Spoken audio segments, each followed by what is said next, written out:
लोकशाहीचा बुलंद आवाज, रिपब्लिकन वार्ता महाराष्ट्र।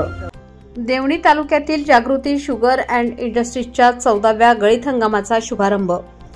सहकार महर्षी दिलीपराव देशमुख यांच्या 75व्या अमृत महोत्सवानिमित्त शेतकऱ्यांना ऊसाचा 3151 रुपये दर जाहीर।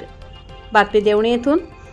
लातूरच्या देवणी तालुक्यातील तळेगाव भोगेश्वर जवळ वलांडी येथील जागृती शुगर अँड अलाइड इंडस्ट्रीज लिमिटेडच्या 14व्या गळीत हंगामाचा शुभारंभ राज्याचे सहकार मंत्री बाबासाहेब पाटील व कारखान्याचे संस्थापक सहकार महर्षी दिलीपराव देशमुख यांच्या हस्ते ऊस पूजन विधीने झाला। यावेळी उपस्थित मान्यवरांमध्ये माजी आमदार वैजनाथराव शिंदे, धर्माजी सोनकवडे, उद्योजक अशोक पाटील निलंगेकर, जिल्हा काँग्रेस अध्यक्ष अभय साळुंखे, राष्ट्रवादी शरदचंद्र पवार गटाचे प्रदेश सरचिटणीस बसवराज पाटील नागराळकर तसेच कारखान्याचे व्हाईस चेअरमन लक्ष्मणराव मोरे, संचालक दिलीपराव माने, जनरल मॅनेजर गणेश येवले, शेतकरी अधिकारी कदम यांचा समावेश होता।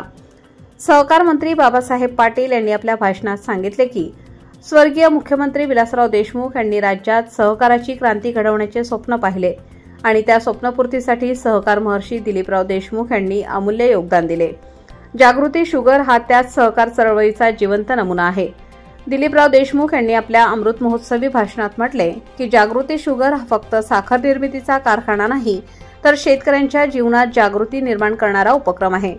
त्यांनी पुढे सांगितले की पारदर्शक कारभार, ऊर्जा निर्मिती, सौर प्रकल्प आणि आधुनिक तंत्रज्ञान यांच्या माध्यमातून हा कारखाना शेतकऱ्यांच्या समृद्धीचे केंद्र बनला आहे। यावेळी शेतकऱ्यांसाठी दिलीपराव देशमुख यांनी या हंगामासाठी ऊसाचा दर 3151 प्रतिटन जाहीर केला। रिकव्हरी वाढल्यास भाव आणखी वाढवला जाईल असेही त्यांनी नमूद केले। समारोपाप्रसंगी आभार प्रदर्शन गणेश येवले यांनी केले, तर उपस्थित शेतकरी, कामगार व मान्यवरांसाठी स्नेहभोजनाने कार्यक्रमाची सांगता झाली। रिपब्लिकन वार्ता महाराष्ट्र न्यूजसाठी लातूर जिल्हा प्रतिनिधी Sagir Momin, Latur. Subscribe now and press the bell icon. Never miss an update.